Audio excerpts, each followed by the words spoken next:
Scorpio, Sun, Moon, Rising, Venus, or Cross Watchers. Reading nyo para sa May 13 to 19 or kung kailan dadaan sa'yo. Timeless reading to kahit kailan dumaan.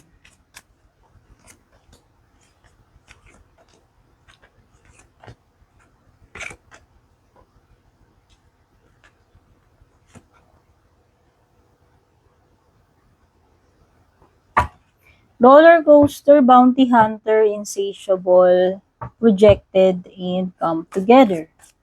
Uy, may coming together. Char, coming together.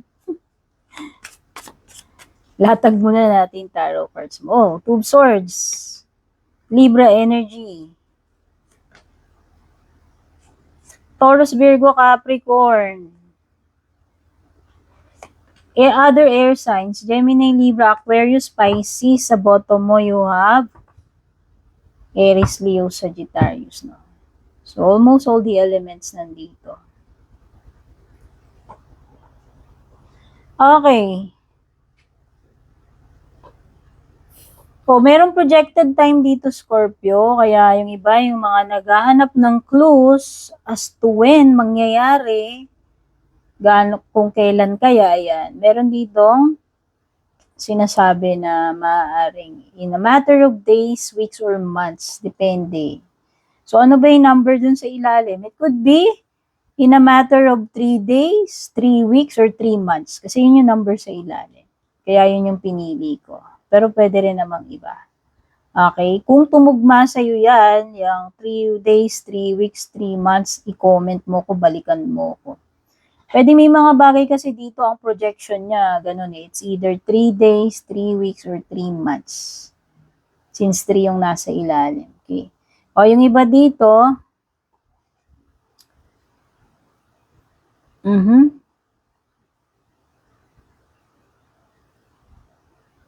may mga bagay dito na maaaring mapabayaan, Scorpio. Oo. Mapabayaan. Or hindi magawa. Kaya huwag kang magko-commit sa mga bagay na hindi mo naman sure kung kaya mo bang tapusin, i-deliver, or kung kaya mo bang gawin or gampanan yung mga bagay na yan, or role na yan, or obligation na yan. Okay? Oo. Kaya kung hindi ka ganun ka-sure kung kaya mo i-commit yung sarili mo sa dalawang bagay, kung kaya mong pagsabayin, wag. In general. Trabaho, etc. o person, hindi ko alam sa inyo, ano ba itong mga pinagsasabay ninyo? Char! Okay, by the way, ako nga pala si Tin. Maraming salamat dun sa mga nag-subscribe na nag-follow na. Kung hindi ka pa nakaka-follow, subscribe, please don't forget. Malaking tulong po kasi bawat isang follow, subscribe ninyo. Kung gusto niyo ng private reading ko, dumiretso kayo sa one and only Purple Tin official FB page. May check sa dulo, meta-verified. Pag walang check sa dulo, yun yung mga fake na gumagaya sa akin. Okay, mag-PM kayo doon kung gusto niyo magpa-private reading. Kung gusto niyo maka-avail ng exclusive perks, ayan, mag-avail kayo ng subscription sa aking FB page, mag-avail kayo ng membership sa aking YT channel.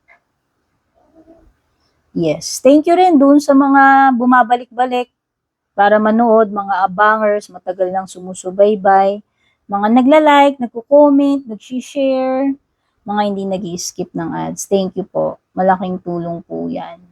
Okay?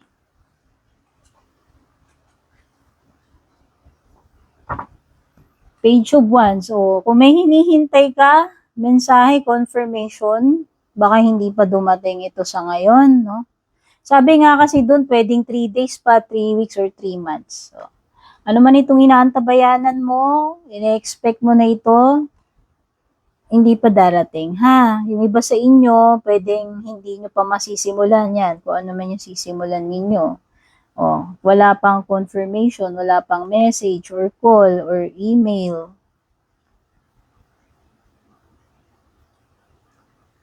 Kasi nga parang may pang pa-delay dito sa hangman mo eh. Roller coaster. Alam mo yun, di ba yung roller coaster yung up and down? Paiba-iba eh. meron something dito na hindi consistent. Oo.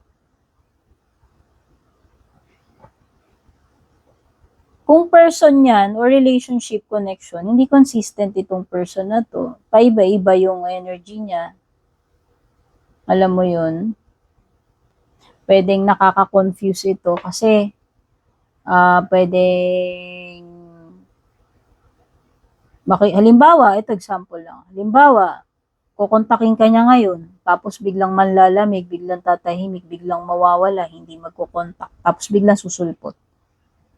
Alam mo yun? Or pwedeng away-bati kayo, no? O yan, it could be something na related sa connection mo, or halimbawa sa ginagawa mo, or sa negosyo mo, pwedeng minsan sobrang lakas, minsan naman sobrang tumal. Alam mo yun? May mga times na halimbawa, parang mga content, no, may mga times na ang dami-daming views, tapos may time na walang views, di ba? Basta meron something dito na pabago-bago, on-off, paiba-iba, inconsistent yung energy. Highs and lows kasi siya. Okay. Ano pa? Meron ditong energy ng person na gustong maghabol, Scorpio. Ikaw ba yan? O, pwedeng ikaw yan, pero pwede rin naman yung person na kadil mo. It's either ikaw or siya. Energy ng maghahabol.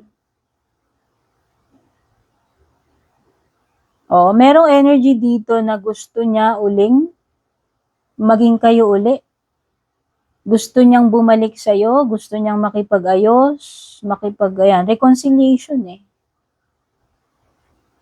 Pwede, kaya siguro hahabulin ka niya. Kasi, alam mo yun, pwedeng na-realize niya na mas gusto ka niya, etc. Hindi ko alam. Pero kasi, may insatiable card dito. So, pwedeng itong person na to, naging ano siya, siguro naging pasaway o naging hindi siya kontento sa relationship ninyo. Tapos, ngayon, maghahabol siya sa'yo. Alpakapal mooks. Oo.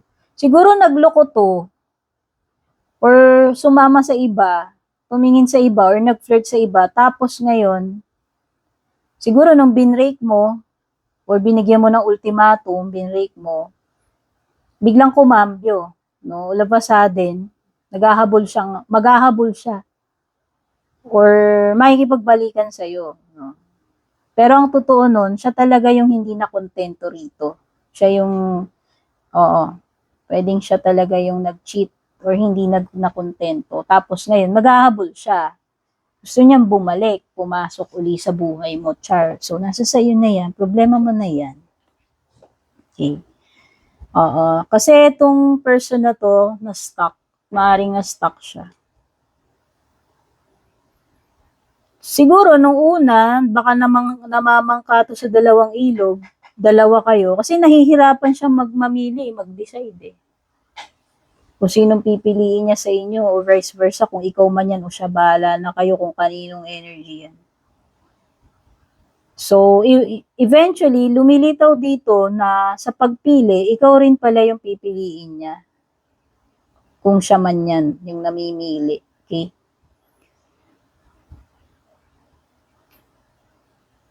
Malakas yung energy ng pagpili. O, ayan, Libra. O, aside sa love life mo, mukhang meron kang gagawing decision, pagpili. O, kasi ito decision, pagpili. Pareho yan eh. So, meron kang tatanggalin dito, eliminate. Siyempre, kung kinakailangan na isa lang yung piliin mo, di ba? So, for sure, yung isa dito must go. Kung ano man yan. No? Pwedeng related sa opportunities mo yan, career, sa love life, pwede rin naman. Okay, meron talagang gusto rito na ayusin yung relationship ninyo. Connection ninyo, someone na nag-betray na sa'yo, o yan. Kung hindi ito about love life, someone na nag-betray sa'yo. Baka makipagbate, makipag-ayos, make peace. Pero pwede rin sa love life eh. Kung sa love life to, yun na nga, yung nag-cheat na nga siya kasi hindi siya makontento. Tapos gusto niyang ayusin yung nasira niyang relationship. Gusto niyang buuin uli.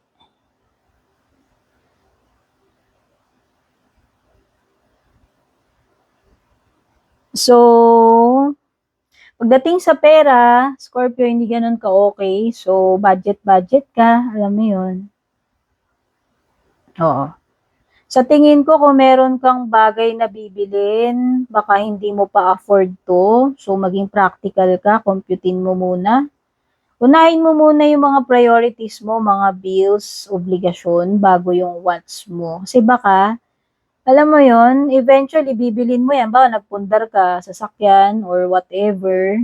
Kasi parang may nararamdaman akong paggastos, pagpupundar, pagbili. Baka mamaya, hindi mo naman afford yung ganyang lifestyle, hindi mo naman afford pala yan, hindi mo naman kayang i-maintain, di ba? O property, mahal ang taxes, or sasakyan, di ba? Basta something na hindi mo naman kayang i-maintain ba, maya mo, magka-problema ka sa pera, tas eventually, isalya mo rin, ibenta mo rin. Kasi, hindi mo na kayang i-maintain, i-keep. Okay, naalala mo yung sinabi ko noong umpisa pa lang dito. Okay. So, yung iba sa inyo dito, problema ninyo yung paano nyo i-manage yung time ninyo, paano nyo balansehin, yung pahinga, yung work, oras, no? Oras, obligations, mga gawain, alam mo yun. Kasi meron something sa Two Pentacles na mahirap talaga siyang i-manage, balansehin. So, yan, pwedeng yan. It's either meron kang napapabayaan dyan, yun nga yung sinasabi ko. No?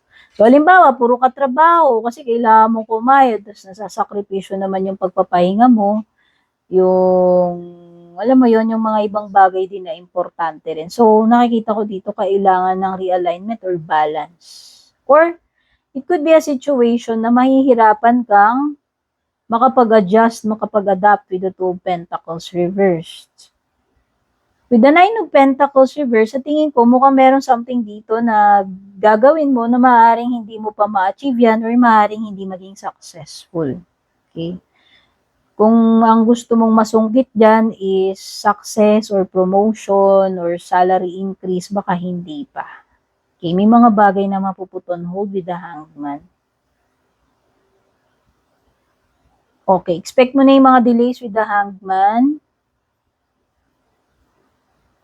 Alam mo, kung ina-expect mo na nagbago na yung pananaw nitong tao na to or totally nagbago na siya or nagbagong buhay na siya, sa tingin ko hindi pa to nagigising. Hindi pa siya enlightened, hindi pa siya nagmamature, hindi pa siya natatauhan. Okay, so yan yung mga na-pick up ko for now. Godspeed, kita-kits sa next reading. Babush.